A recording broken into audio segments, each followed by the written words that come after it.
One की power infinite type की limit के क्वेश्चन अभी तक हम लोगों ने सॉल्व किए हैं। बट जैसे वन की पावर इनफाइनाइट है तो उसी तरीके से इनफाइनाइट की पावर जीरो और जीरो की पावर जीरो को सॉल्व करने के लिए भी हम लोग कुछ इसी तरीके से मेथड यूज़ करते हैं। तो देखो, अगर हम लोगों के पास अनडिफाइंड फॉर्म कुछ इस तरह का बन रहा है, इनफाइनाइट की पावर जीरो या जीरो अपन जीरो की पावर, तो हमारी जो स्टेप्स रहेगी, स्टेप्स टू सॉल्व दिस, तो सबसे पहले जो भी लिमिट है हम लोग उसको y के बराबर मान लेंगे, y is equal to l. फिर उसके बाद ये तो फर्स्ट स्टेप है।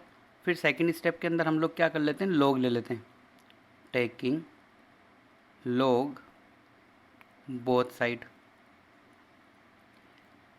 एंड सॉल्व, मतलब log लेने के बाद हम उसको क्या करते हैं, सॉल्व कर लेते हैं। फिर लास्ट स्टेप जो हमारी रहती है, फिर बाद में हम लोग लास्ट में क्या ले लेते हैं, एंटी log। ये बिल्कुल शॉर्ट में मैं लिख रहा हूँ। कभी भी इनफाइनाइट की पावर जीरो या जीरो अपॉन जीरो टाइप की लिमिट है तो उसको सॉल्व करने का क्या तरीका रहेगा वो हम यहाँ पे देख रहे हैं with the help of example. ठीक है, तो जैसे कि यहाँ पे x टेंस टू इनफाइनाइट है, तो इनफाइनाइट प्लस ई की पावर इनफाइनाइट मतलब इनफाइनाइट, इनफाइनाइट प्लस इनफाइनाइट होता है इनफाइनाइट, तो ये इनफाइनाइट हो गया भाई। और इनफाइनाइट की पावर कितनी है, टू अपॉन इनफाइनाइट मतलब जीरो, तो ये इनफाइनाइट की पावर जीरो टाइप का है। तो सबसे पहले हम लोग क्या करेंगे, इसमें ये जितनी भी लिमिट है उसको y के बराबर मान लेंगे। Let y is equal to limit x tends to infinite x plus ई की पावर x की whole power two upon x, ऐसा हम लोग मानकर चलते हैं। ओके, अब हम लोग क्या कर सकते हैं, देखो दोनों तरफ हम लोग log ले लेंगे, तो हम ये क्या ले लेंगे, log y is equal to, अब देखो लिमिट अंदर लिखो log के या बाहर लिखो, ये लिमिट की प्रॉपर्टी के अंदर आता है कि ये log के अंदर चला जाता है, log के बाहर भी आ सकती है प्रॉपर्टी, x प्लस ई की पावर x की whole power two upon x। ठीक है, अब log में पता है तुम्हें पावर होती है तो वो आगे आ जाती है, तो हम इसको क्या लिख सकते हैं, log y is equal to limit x tends to infinite, है ना, तो टू अपॉन एक्स आगे आ जाएगा, तो ये क्या हो जाएगा, two upon X into X plus ई की पावर एक्स, ऐसा हम लोग इसको लिख सकते हैं। अब अगर तुम सिर्फ इतनी सी लिमिट ध्यान से देखते हो और इसमें इन्फाइनाइट रखते हो तो ये इन्फाइनाइट अपन इन्फाइनाइट टाइप बन रही है। ये कौन सी, इन्फाइनाइट अपन इन्फाइनाइट टाइप। तो यहाँ पे हम लोग क्या अप्लाई कर सकते हैं, एल हॉस्पिटल रूल अप्लाई कर सकते हैं। तो अगर मैं एल हॉस्पिटल रूल अप्लाई करता हूँ सिर्फ राइट हैंड साइड में, क्योंकि लिमिट राइट हैंड साइड के अंदर ही है, तो ये क्या हो जाएगा, limit x tends to infinite, clear, two का तो टू रहेगा और x का हो जाएगा वन प्लस ई की पावर x डिवाइड बाय, है ना। तो यहाँ पे हम लोगों ने क्या देखा, x प्लस ई की पावर x था, x प्लस ई की पावर x, तो log x प्लस ई की पावर x, यहाँ पे हम लोगों को एक बात लिखना बाकी है कि भाई ये आगे आ गया तो log तो यहाँ रहता ना, तो ये log यहाँ पे रहता, तो log अगर यहाँ पे रहेगा तो इसका मतलब log का तो होता है कितना, वन अपॉन एक्स, तो यहाँ पे क्या होना चाहिए था, x प्लस ई की पावर x और ऊपर की तरफ वन प्लस ई की पावर एक्स, एक्स प्लस ई की पावर एक्स का डिफ्रेंशिएशन, और उसके साथ क्या आता है, टू, और डिवाइड में पूरा का पूरा x का डिफ्रेंशिएशन कितना करते हैं हम लोग, वन। ठीक है, अब यहाँ पे लिमिट x टेंस टू क्या चल रहा है, इनफाइनाइट चल रहा है। ठीक है, तो हम इसको थोड़ा सा एक स्टेप और आगे बढ़ा देते हैं, log y is equal to limit x tends to infinite two into one plus ई की power x divide by x plus ई की पावर x। अभी भी ये इनफाइनाइट अपॉन इनफाइनाइट टाइप बन रही है, इसलिए इस क्वेश्चन के अंदर हम लोग again L hospital rule apply करेंगे। Again L H rule apply करने पर एल हॉस्पिटल रूल, ठीक है, तो उसमें वही सेम डिफ्रेंशिएशन, न्यूमरेटर का अलग डिफ्रेंशिएशन, डिनोमिनेटर का अलग डिफ्रेंशिएशन, तो ये क्या हो जाएगा, limit x tends to infinite two into, ठीक है, वन का तो हो जाएगा जीरो, ई की पावर x का ई की पावर x ही रहेगा, उसमें कोई चेंज नहीं होगा, और नीचे की तरफ क्या हो जाएगा, वन प्लस ई की पावर x, क्लियर। तो ये हो गया हमारा ई की power x upon one plus ई की पावर x। ठीक है, अब हम लोग यहाँ पे अगर ई की पावर x ऊपर और नीचे से कॉमन ले लेते हैं तो थोड़ा सही रहेगा, log y, अदरवाइज तो ये अभी भी इन्फाइनाइट अपॉन इन्फाइनाइट जैसा ही दिख रहा है। Limit x tends to infinite 2e⁻x तो यहाँ रहने दो, अंदर से e⁻x कॉमन ले लो, तो ये हो जाएगा e⁻−x प्लस 1। ठीक है, e⁻x से e⁻x उड़ा दो, अब e⁻−∞ होता है 0, तो ये हो जाएगा हमारा log y is equal to limit अब हम लोगों ने अप्लाई कर दी है, तो ये हो जाएगा 2 × 1। अब देखो ये 2 आंसर हमारा आ गया, बट हम लोग फाइनली आंसर 2 नहीं लिखेंगे क्योंकि हम लोगों को आंसर चाहिए y में, तो यहाँ पे एंटी लॉग ले लो। तो तुम्हें पता है ये लॉग किक मारेगा e को, तो e के ऊपर बैठ जाएगा 2, तो आंसर क्या हो जाएगा हमारा e²। ठीक है, तो इस क्वेश्चन का आंसर है e², ना कि 2। तो लास्ट स्टेप में जब हम लोग ऐसा करते हैं 2 हमारा आंसर आ जाता है, तो बिना एंटी लॉग लिए हम लोग ऑप्शन में देख के आंसर लगा सकते हैं। तो ऐसी भूल ना करें, ऐसी भूल होने की संभावना है, मैं ऐसा बोल रहा हूँ संभावना है तो है, मतलब हो जाता है, काफ़ी बच्चों ने ऐसा गलती किया है। अब देखो नेक्स्ट क्वेश्चन है, ये JEE एडवांस 2006 में आया हुआ क्वेश्चन है। अब हम लोग यहाँ पर देखते हैं कि भाई ये कौन कौन सी टाइप की लिमिट है यहाँ पर। ठीक है, तो सबसे पहले x बराबर 0 में यहाँ रखता हूँ, तो 1/0 कितना होता है भाई, इन्फाइनेट। इन्फाइनेट की पावर साइन 0 मतलब 0, और ये क्या बन रहा है भाई, साइन 0 का मतलब 0 होता है, और 0 की पावर 1/0 मतलब वो इन्फाइनेट होता है। तो भाई 0 की पावर इन्फाइनेट कुछ अनडिफाइंड फॉर्म नहीं है, बी केयरफुल, यहाँ पे हम लोगों को बहुत केयरफुल रहना पड़ेगा। 0 की पावर इन्फाइनेट कुछ भी नहीं है, इसको आगे सॉल्व करने की ज़रूरत नहीं है। इसको हम लोग लिख सकते हैं 0 के बराबर। 0 की पावर इन्फाइनाइट क्या लिख सकते हैं हम लोग, 0 की पावर 0 होती तो वो क्या होती, अनडिफाइंड, बट 0 की पावर इन्फाइनाइट क्या है, 0 को हम लोग काफ़ी बार मल्टीप्लाई कर रहे हैं, 0 ही रह रहा है। बट अगर यही इन्फाइनाइट की पावर 0 होता तो वो क्या होता भाई, अनडिफाइंड होता। तो एक बात तो हमारा क्लियर हो गया कि ये वाला जो पोर्शन है हमारा, ये पूरा का पूरा किसके बराबर हो जाएगा, 0 के बराबर। अब जो रिमेनिंग है उसको हम लोग सॉल्व कर लेते हैं। तो बस रिमेनिंग को ही हम लोगों को y मानना है अब। तो y इजिकल टू हम क्या मानेंगे, limit x tends to 0 1/x की होल पावर साइन x। ठीक है, और अगला वाला पोर्शन कितना हो गया, 0। अब ठीक है, दोनों तरफ लोग ले लो, तो दोनों तरफ लोग लेंगे तो ये क्या हो जाएगा, log y is equal to sine x आगे आ जाएगा, तो ये क्या हो जाएगा, limit x tends to 0 sine x, और अंदर क्या हो जाएगा, log 1/x। अब देखो साइन 0 क्या होता है, 0, और log 1/0 मतलब log इन्फाइनाइट की वैल्यू होती है इन्फाइनाइट। ठीक है, तो ये 0 × इन्फाइनाइट टाइप है। तो 0 × इन्फाइनाइट टाइप को पहले हम लोग या तो किस में कन्वर्ट करते हैं, या तो 0/0 में इसको कन्वर्ट करते हैं, या फिर इन्फाइनाइट में कन्वर्ट करते हैं। उसके बाद ही हम लोग इसके अंदर एल हॉस्पिटल रूल अप्लाई कर सकते हैं। ऐसे क्वेश्चन हम लोगों ने किए। तो देखो साइन को नीचे ले जाते हैं, जैसे tan को नीचे ले जाके कॉट लिख देते हैं, वैसे साइन को नीचे ले जाके हम कोसेक लिख सकते हैं।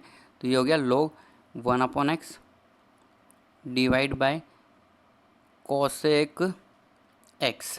अब देखो कोसेक 0 की वैल्यू कितनी होती है, इन्फाइनाइट, तो ये इन्फाइनाइट टाइप बन चुका है। Now we can apply L hospital rule, we can differentiate numerator and denominator separately. तो ये क्या हो जाएगा, log y is equal to limit x tends to 0 1/x का डिफ्रेंशिएशन कर देते हैं, तो ये कितना होगा, -1 log 1/x है ना, तो सबसे पहले तो ये कितना होगा 1 या फिर हम लोग log 1/x को थोड़ा सही कर लेते हैं डिफ्रेंशिएशन करने से पहले। क्यों, क्योंकि log 1/x को अपन क्या लिख सकते हैं, log x की पावर -1, log x की पावर क्या लिख सकते हैं हम लोग, -1। तो ऐसा लिख देते हैं, चलो -1 ये हो गया, और ये हो गया log x, और डिवाइड बाई क्या, कोसेक x। अब हम लोग यहाँ पे एल हॉस्पिटल रूल अप्लाई कर देंगे। क्या अप्लाई कर देंगे, एल हॉस्पिटल रूल अप्लाई कर देते हैं।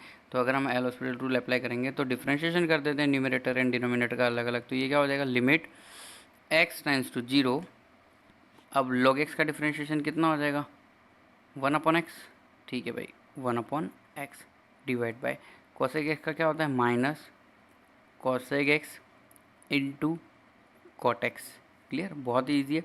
अब ये कोटेक्स को ऊपर ले जाके तुम लोग क्या लिख सकते हो, कोटेक्स को ऊपर ले जाके क्या लिख सकते हो, 10x। तो ये हो जाएगा log y is equal to limit x tends to 0, minus से माइनस तो कट ही जाएगा, तो ये हो जाएगा हमारा 10x, कोट ऊपर जाके 10 हो गया, और 1/x नीचे आके x हो गया, इंटू 1/ क्या है, कोसेक x। अब देखो यहाँ पे कोई भी दिक्कत हम लोगों को नहीं होनी चाहिए, क्योंकि यहाँ पे हम लोगों का एक तो कोसेक x बन रहा है, और एक कोसेक x ऊपर जाके क्या बन जाएगा, साइन x। तो इसको हम लोग ये तो हो जाएगा हमारा कितना 1, और ये पूरा का पूरा अगर मैं कोसेक को ऊपर ले जाके लिख देता हूँ साइन एक्स, तो साइन जीरो कितना होता है 0, तो ये हो जाएगा log y is equal to 0। इसका मतलब y बराबर हो जाएगा e पावर 0 जो होता है 1। तो हमारे इस क्वेश्चन का आंसर क्या है 1। ये 1 तभी आएगा जब हम लोग इग्नोर कर देंगे किसको, पहले वाले को, कि भाई हम लोगों का जो जीरो की पावर इनफाइनाइट है उसको हम लोगों को पता होना चाहिए कि हम उसको क्या लिख सकते हैं 0। अगर नहीं पता होगा तो फिर उस क्वेश्चन को सॉल्व करने में थोड़ी सी दिक्कत आ सकती है।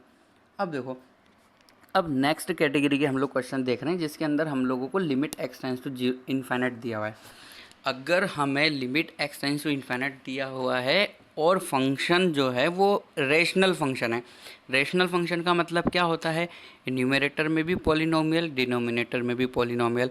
तो उस केस में जो यहाँ पे मैंने ब्लू कलर की पेन में लिखा हुआ है, हम न्यूमरेटर एंड डिनोमिनेटर में से x की मैक्सिमम पावर कॉमन ले लेते हैं और फिर हम लोग x is equal to infinite put कर देते हैं और हमारा आंसर आ जाता है। This limit is very easy to calculate. देखो कैसे, जैसे यहाँ पे मैंने तुम लोगों को बताया ये a0 x की power n plus a1 x की पावर n-1 इस तरीके से है। तो यहाँ से क्या करो, कॉमन ले लो, इधर से भी x की मैक्सिमम पावर कॉमन ले लो, इधर से भी x की मैक्सिमम पावर कॉमन ले लो, है ना। अगर ऊपर x एक्स्ट्रा बच गया तो हमारा आंसर इनफाइनाइट है, अगर नीचे x एक्स्ट्रा बच जाता है तो हमारा आंसर 0 है। क्यों? क्योंकि 1 अपॉन इनफाइनाइट क्या होता है 0। हाँ, ऊपर और नीचे x की पावर सेम है तो हमारा क्या आ जाएगा, हाईएस्ट कोफिशिएंट, हाईएस्ट डिग्री वाला कोफिशिएंट आंसर आ जाएगा, जैसा कि यहाँ पे अभी हम लोग देखने वाले हैं, जो मैं तुम्हें बता रहा हूँ। जैसे कि सपोज करो limit x tends to infinite है, मैक्सिमम पावर कॉमन ले लिए, तो न्यूमरेटर में मैक्सिमम पावर 3 है तो एक्स क्यूब मैंने कॉमन ले लिया, है ना। अब अगर मैं एक्स क्यूब कॉमन ले लेता हूँ तो बताओ क्या बचेगा, a plus b upon x plus c upon x square plus d upon x cube. Clear? इसमें कोई डाउट नहीं होना चाहिए।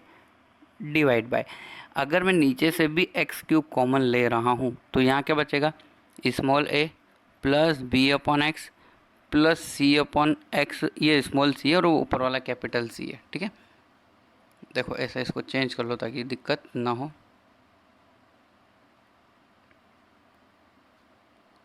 कैपिटल सी, ठीक है, plus d upon x cube small D. अब देखो, हम सबको पता होना चाहिए कि 1 अपॉन इनफाइनाइट की वैल्यू कितनी होती है 0।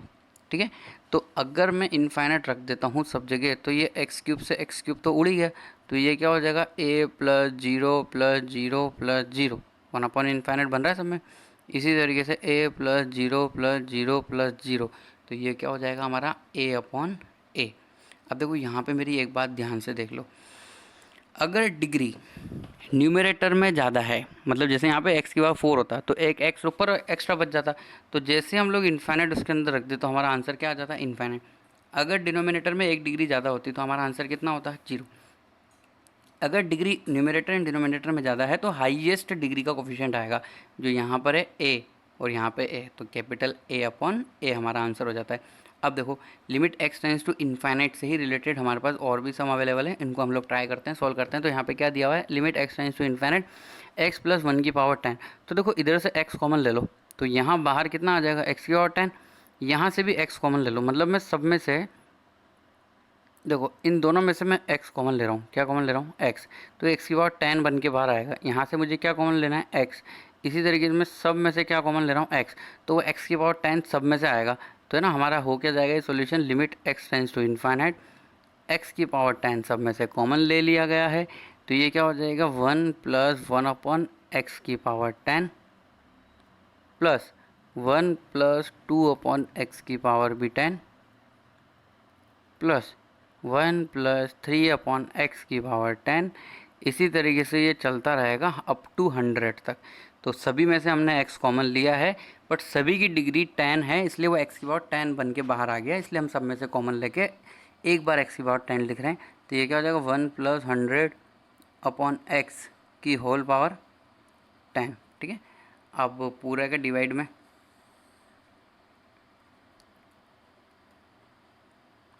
पूरे के डिवाइड में x की पावर 10 नीचे से भी कॉमन ले लो क्योंकि हाईएस्ट डिग्री वही है, तो x की पावर 10 अगर मैं कॉमन ले लेता हूँ तो इसका मतलब x की पावर 10 से मैं डिवाइड कर रहा हूँ, तो ये क्या हो जाएगा 1 प्लस 10 अपॉन एक्स की पावर 10। ठीक है, तो जो कट रहा है उसको कट कर दो और जो बच रहा है उसको रहने दो। तो देखो यहाँ पे ये दोनों तो कैंसिल हो जाएगा और बाकी सब जगह हम लोग वैल्यू रख देते हैं x टेंस टू इन्फिनिट। तो ये क्या हो जाएगा 1 प्लस 0 की पावर 10 प्लस 1 प्लस 0 की power 10 dash dash dash dash dash 1 plus 0 की पावर 10। तो ऊपर क्या हो जाएगा 1 1 1 1 1 हाउ मेनी टाइम 100 टाइम। तो नीचे हो जाएगा 1 प्लस 0 की पावर 10। ठीक है, तो ये हमारा आ जाएगा 1 plus 1 dash dash dash dash 1 how many time 100 times. मतलब हमारा आंसर आ जाएगा 100। सिंपली क्वेश्चन है, अगर limit x tends to infinite दी है और न्यूमरेटर और डिनोमिनेटर में कुछ कुछ फंक्शन है, तो हम लोगों को न्यूमरेटर में से भी x की मैक्सिमम पावर एंड डिनोमिनेटर में से भी x की मैक्सिमम पावर कॉमन ले लेनी चाहिए।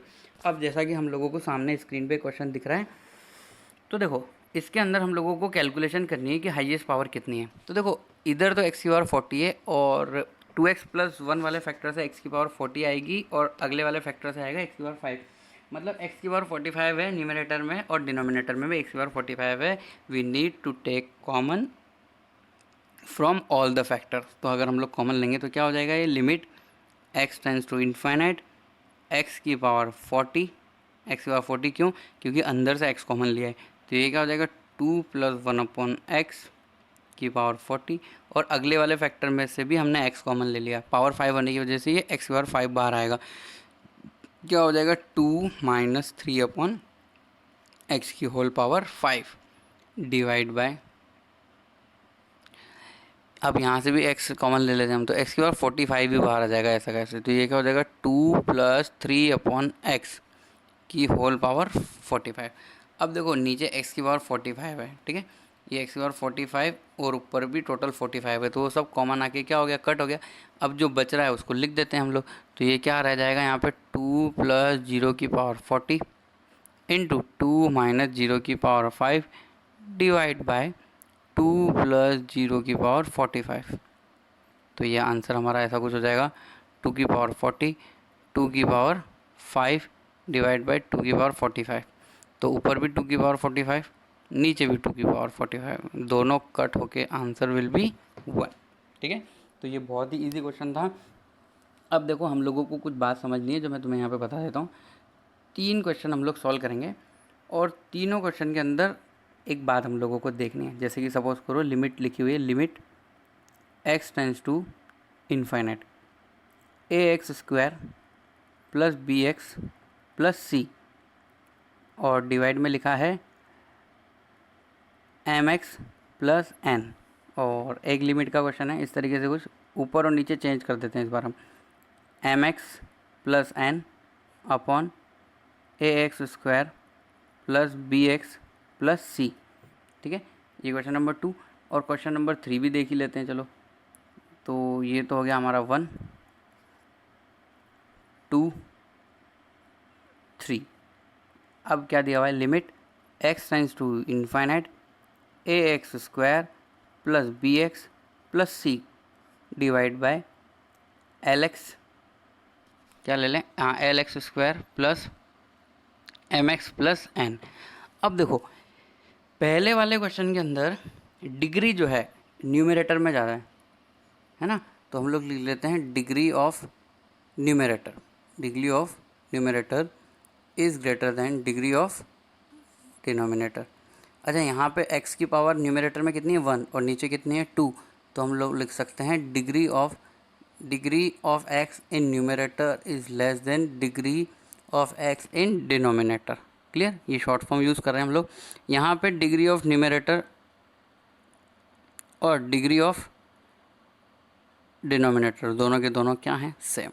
तो देखो पहले वाले का सॉल्यूशन देखना, limit x tends to infinite, ऊपर से एक्स स्क्वायर कॉमन ले लो, है ना, तो क्या बच जाएगा a plus b upon x plus c upon x square divide by, अब नीचे से तो हम x ही कॉमन ले सकते हैं ना बस, तो ये क्या हो जाएगा m plus n upon x. अब जैसे x is equal to infinite हम रखते हैं, तो देखो एक x से एक x कट रहा है, तो एक x तो बच रहा है, उसको इन्फिनिट रखना पड़ेगा हम लोगों को। तो ये क्या हो जाएगा a plus zero divide by नीचे क्या रहेगा m प्लस जीरो, तो ये एक इन्फिनिट सबको क्या बना देगा इन्फिनिट बना देगा नहीं बना देगा।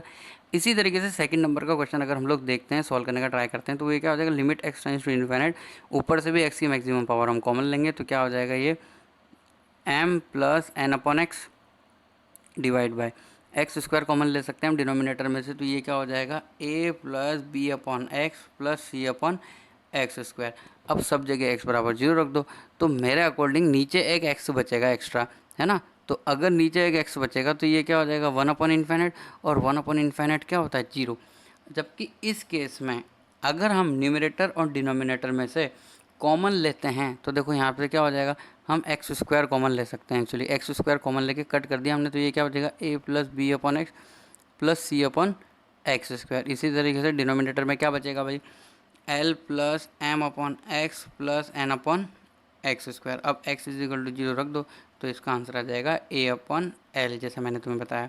तो देखो यहाँ से हम लोगों को सीखना है कि जब भी x टेंड्स टू इन्फिनिट हमें दिया हो, न्यूमरेटर में भी पॉलिनोमियल डिनोमिनेटर में भी पॉलिनोमियल हो, ऐसा कुछ दिया हुआ अगर है, तो हम लोगों को देखना है न्यूमरेटर में अगर डिग्री ज़्यादा है तो हमारा आंसर इन्फिनिट आएगा, अगर डिनोमिनेटर में डिग्री ज़्यादा है तो नीचे एक एक्स एक्स्ट्रा बचेगा जो 1 अपॉन इन्फिनिट की वजह से आंसर 0 दे देगा।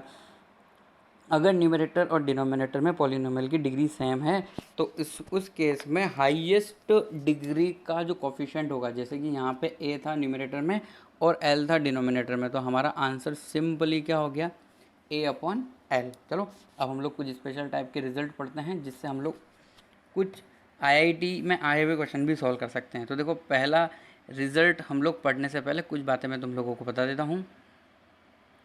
जैसे कि हम लोग बात करते हैं साइन एक्स और एक्स में, किसमें, साइन एक्स और एक्स में कौन बड़ा है हम लोग ये जानना चाहते हैं।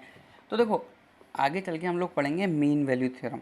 तो मीन वैल्यू थ्योरम के अंदर मैं तुम्हें ये सिखाऊंगा कि साइन एक्स और एक्स में कौन बड़ा है हम लोग कैसे पता लगाते हैं, ठीक है। अब देखो हमें एक बात पता है, अगर कहीं लिखा है p बाई क्यू, अगर p बड़ा है तो नंबर 1 से बड़ा आएगा, अगर q बड़ा है तो 1 से नंबर क्या आएगा, छोटा आएगा। अगर डिनोमिनेटर बड़ा है, तो यहाँ पे डिनोमिनेटर और न्यूमरेटर की मैं बात क्यों कर रहा हूँ, क्योंकि देखो साइन एक्स और एक्स में बड़ा होता है एक्स, अगर एक्स पॉजिटिव हम लोग मान के चल रहे हैं तो, ठीक है, sine x is less than x. इसी तरीके से अगर मैं टेन एक्स और एक्स की बात करूँ और इसमें मैं जानना चाहता हूँ कि भाई कौन बड़ा होगा, तो इस केस में हम लोगों का 10 बड़ा होता है। क्या बड़ा होता है, 10। ये हम लोगों को याद भी रखना चाहिए डायरेक्टली, और इसका प्रूव की तुम बिल्कुल चिंता मत करना, क्योंकि इसका जो प्रूव है हम लोग मीन वैल्यू थ्योरम जो तुम लोगों ने रोल्स थ्योरम पढ़ी है ना एनसीईआरटी में, बस वैसे ही पढ़ेंगे। तो फर्स्ट रिजल्ट हम लोग क्या लिख सकते हैं, सपोज करो कहीं लिखा है साइन एक्स अपॉन एक्स, क्या लिखा है साइन एक्स अपॉन एक्स। देखो बराबर 1 मत लिख देना, क्योंकि यहाँ पे मैंने अभी लिमिट एक्स टेंड्स टू 0 नहीं लिखा है, ठीक है। तो साइन एक्स अपॉन एक्स की जो वैल्यू होती है वो, अगर मैं देखूँ यहाँ पे कि x बड़ा है, मतलब नीचे वाला बड़ा है, ज़्यादा बड़ा नहीं छोटा से बड़ा होता है, तो ये 1 के तो बराबर नहीं होती, पर ये 1 से थोड़ी सी छोटी होती है, 1 माइनस। मतलब हम लोग इसको लिख सकते हैं लेस देन 1, मतलब 0.99999 के आसपास कुछ वैल्यू ये होती होगी। इसी तरीके से अगर हम लोग इसका उल्टा कर देते हैं, मतलब हम बात करते हैं एक्स अपॉन साइन एक्स की, तो इसमें क्या हो जाएगा, ये 1 से बड़ा हो जाएगा, मतलब हम इसको क्या बोल सकते हैं 1 प्लस, मतलब ग्रेटर देन 1 इसको हम लोग बोल सकते हैं। ग्रेटर देन 1 मतलब का बहुत बड़ा 1 नहीं, 1.1.000000001, इस तरीके से कोई ये वैल्यू हो सकती है, ठीक है। और भी रिजल्ट हम लोग देख सकते हैं, जैसे कि मान लो हम लोगों को दिया हुआ है टेन एक्स और एक्स में कोई रिलेशन दिया हुआ है, कहीं लिखा हुआ है टेन एक्स अपॉन एक्स। अब देखो टेन एक्स अपॉन एक्स के केस में मैंने बता दिया तुम्हें 10 बड़ा है, तो 10 बड़ा है तो मतलब इसकी जो वैल्यू आएगी लगभग है ना, ये हम लोग लगभग वैल्यू लेते हैं, तो ये आनी चाहिए हमारी 1 से बड़ी, 1 प्लस, मतलब ग्रेटर देन 1 वैल्यू हम लोग लेते हैं, 1.00001 तुम लोग इसको बोल सकते हो। इसी तरीके से इसका उल्टा अगर हम लोग ले लें एक्स अपॉन 10x, तो इसकी वैल्यू एक्स अपॉन 10x की 1 से छोटी होती है, मतलब हम क्या लिख सकते हैं लेस देन 1 वैल्यू ले सकते हैं, ठीक है। और इन्वर्स की भी अगर हम लोग बात करें तो tan inverse X upon X और X upon sine inverse X के बारे में भी हम लोगों को थोड़ा बहुत इन्फॉर्मेशन होनी चाहिए ताकि हम लोग क्वेश्चन सॉल्व कर सकें। Sign inverse X upon x की अगर कहीं बात हो जाए तो ये जो है 1 से थोड़ा सा बड़ा होता है, ग्रेटर देन 1, ठीक है। और 6 में इसका उल्टा भी हम लोग कर सकते हैं, जैसे कि मान लो लिखा है एक्स अपॉन साइन इनवर्स, तो याद एक ही रखना है, अगर sine inverse x upon x 1 से बड़ा है तो इसका इन्वर्स हो जाएगा, वो क्या हो जाएगा 1 से छोटा हो जाएगा, 1 माइनस। ठीक है, अब बात कर लेते हैं हम लोग, जैसे कि मैंने tan के लिए बताया तुम्हें, tan inverse x upon x, अगर लिमिट एक्स टेंस टू 0 है तब तो ये 1 आंसर आता ही है, बट इस केस में tan inverse x upon x के केस में ये 1 से थोड़ा सा छोटा वैल्यू हम लोगों को देता है। ठीक है, अब इसका उल्टा क्या हो जाएगा, 1 से थोड़ा सा बड़ा, मतलब x upon tan inverse x लिखा है, तो उसकी जो वैल्यू है वो 1 से थोड़ी सी बड़ी वैल्यू मिलती है, 1 से थोड़ी सी बड़ी वैल्यू मिलती है मतलब क्या मिलती है, ग्रेटर देन 1 वैल्यू। क्लियर। अब देखो ये जो अभी हम लोगों ने रिजल्ट देखा, इससे रिलेटेड हम लोग क्वेश्चन सॉल्व कर लेते हैं। लेट सपोज हम लोगों को ऐसा कुछ दिया हुआ है, सॉल्व करना है limit x tends to 0 greatest integer of function sine x upon x plus tan x upon x, tan x upon x. तो देखो अभी अभी हम लोगों ने देखा है कि साइन एक्स अपॉन एक्स अगर हो, साइन एक्स अपॉन एक्स, तो साइन एक्स अपॉन एक्स के केस में ये 1 से थोड़ी सी छोटी वैल्यू देता है, मतलब 0.999, और tan एक्स अपॉन एक्स है तो 1 से थोड़ी सी बड़ी वैल्यू देता है, तो 1 से छोटी मतलब 0.999, तो ये बॉक्स के बाहर आके क्या हो जाएगी 0, और 1 से बड़ा मतलब 1.0001, तो बॉक्स से बाहर आके मतलब ग्रेटेस्ट इंटीजर फंक्शंस के अकॉर्डिंग ये का आंसर आ जाएगा 1, तो ये हो जाएगा हमारा 0 + 1 = 1। तो ये हम लोगों का एक एग्जांपल है जो हमने, हमारा जो रिज़ल्ट है अभी हम लोगों ने देखा उसकी हेल्प से सॉल्व किया। अब इसके अंदर थोड़ा सा मॉडिफिकेशन करके वो ऐसा भी क्वेश्चन बना के दे सकता है, फाइंड करो लिमिट, इंपॉर्टेंट क्वेश्चन है, लिमिट x टेंस टू 0, अगर दिया हुआ है limit x tends to 0 n sine x upon x, n sine x upon x, n यहाँ पे पॉजिटिव नंबर है, प्लस अब इसका उल्टा तो नहीं, n into tan x upon x, n into tan x upon x, ये हम लोगों को फाइंड करना है। तो देखो अगर मान लो यहाँ पे n नहीं होता तो पहले जैसा ये क्वेश्चन बन जाता। तो देखो हम लोग एक बात तो जानते हैं कि साइन एक्स अपॉन एक्स की जो वैल्यू है वो क्या होती है, 1 से छोटी, 1 माइनस, और इससे थोड़ी सी बड़ी वैल्यू किसकी होती है, टेन एक्स अपॉन एक्स की, मतलब टेन एक्स अपॉन एक्स 1 से बड़ा होता है, 1 प्लस होता है, और साइन एक्स अपॉन एक्स 1 से छोटा होता है मतलब 1 माइनस होता है। अभी मल्टीप्लाई n से कर दो सबको, तो ये क्या हो जाएगा, n sine x upon x less than n less than n tan x upon x. Clear. अब अगर हम लोगों को इतना सा पता है तो हम उस लिमिट को सॉल्व कर सकते हैं। देखो लिमिट x टेंस टू 0, क्या दिया हुआ था हम लोगों को, ये n sine x upon x, n sine x upon x box के अंदर 1 plus n tan x upon x. तो अगेन ये यहाँ पे जो है ये वाली वैल्यू इससे बड़ी है, बड़ी है मतलब एंड पॉइंट, जैसे मान लो n2 है तो ये आएगी 2.00001, तो यहाँ से तो हम लोगों को जो है ये n से छोटा है, मतलब n अगर 2 है तो 2 से छोटा मतलब 1.999, तो बॉक्स से बाहर आके ये बनाएगा n-1, और यहाँ से हम लोगों को बॉक्स से बाहर आके मिलेगा सिर्फ n। तो अगर हम दोनों को ऐड करते हैं तो हमारा आंसर हो जाएगा लिमिट x टेंस टू 0, एक तो आया n-1 और एक आया n, तो दोनों को ऐड करके क्या हो जाएगा 2n-1, तो 2n-1 आंसर आ गया है। बट ये सब आने के लिए हम लोगों को पता होना चाहिए कि limit sign x upon x की वैल्यू 1 से बड़ी और छोटी होती है, और टेन एक्स अपॉन एक्स की भी वैल्यू 1 से बड़ी और छोटी होती है, ये ध्यान रखना है हम लोगों को।